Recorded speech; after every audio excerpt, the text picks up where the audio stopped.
guys, Angel here. As always, I am through the roof excited about this 3-part video series that I'm going to roll out to you guys over the next couple days. I really want you guys to grab a pen and a piece of paper, preferably your favorite journal, and write down some things that I say, some tips that I say, but I also want you to write down things that come up in your spirit as you're listening to this 3-part video series. So let's go ahead and dig right in. This is actually part 1 of 2 other videos that are going to come, so make sure you come back and watch the other 2 videos. So let's go ahead and wrap them out. Number 1, the first thing that I want you guys to know is that the invisible world is way more powerful than the physical world.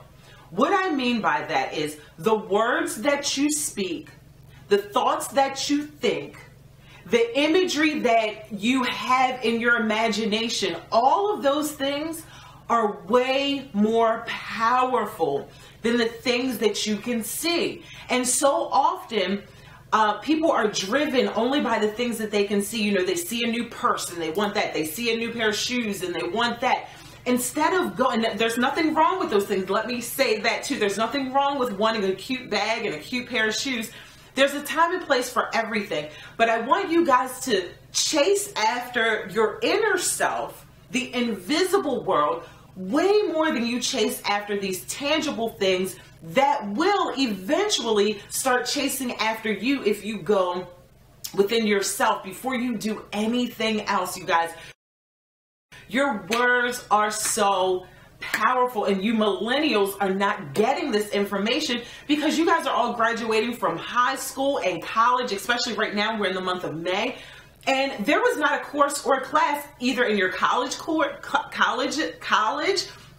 your high school that taught you the power of your words or the power of meditation or the power of prayer. This is information that has to be sought out.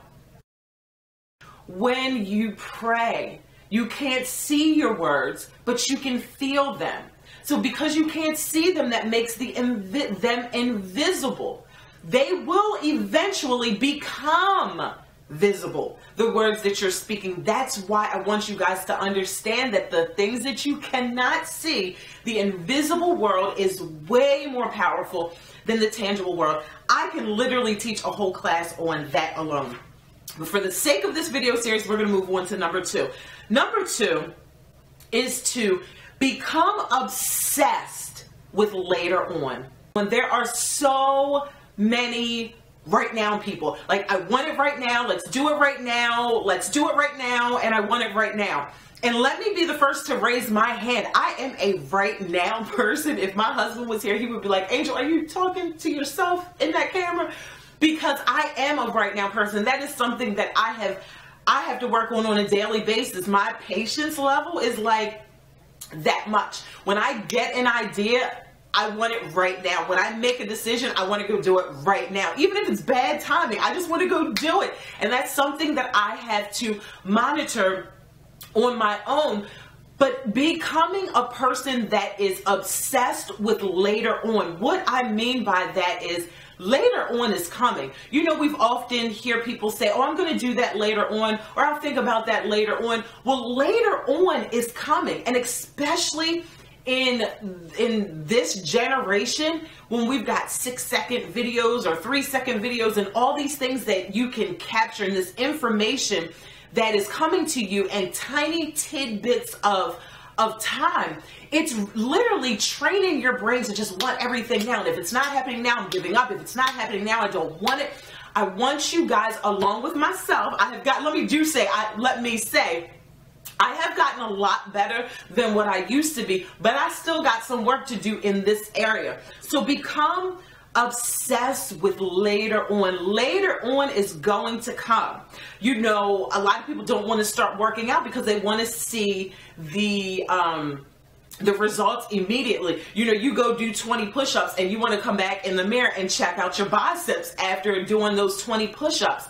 And then if you don't see them, 9 times out of 10, most people give up, not realizing that later on is still going to come, regardless if you continue to do your push-ups or not. Later on is going to come. A week later is going to come. A month later, a year later.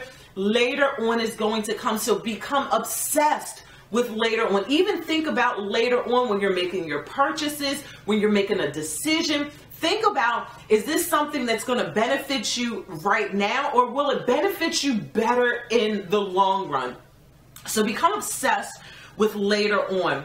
And the third and final thing that I'm going to share in this first part series is that you're going to be a fool. Did you get that? You're going to be a fool. You are going to be lied to. You're going to be lied on. There's going to be, and I'm speaking to the women right now, and the men too, there's going to be a man that lies to you and is going to break your heart. There's going to be, for my men, there's going to be a woman that dogs you out, that leaves you heartbroken. Everybody is going to play the fool. The caveat is, how many times are you going to play the fool? That's the key. We're all going to play the fool. I've been played as a fool. I have played other people as a fool. It's all just a matter of how many times am I going to let him lie to me? How many times I'm going to let her stab me in the back? How many times are you going to be a fool? You know, in being played a fool, along in that time period, you're going to gain some wisdom. And that wisdom that you gain from being played a fool in that moment is going to allow you to fall back on that wisdom, that knowledge, that experience. So the next time you see it coming, your wisdom, your intuition is going to click in and say, we've been down this road before. Something smells funny. Something don't feel right. And your wisdom will give you the strength to cut it off. Everybody is going to play a fool. Everybody. It's just a matter of how many times do you want to be foolish. Okay? Guys, I love you from the bottom to the top, and I will see you guys in part 2 of this video series, the 10 things that I believe every millennial needs to know. I'll see you guys in the next video. Bye.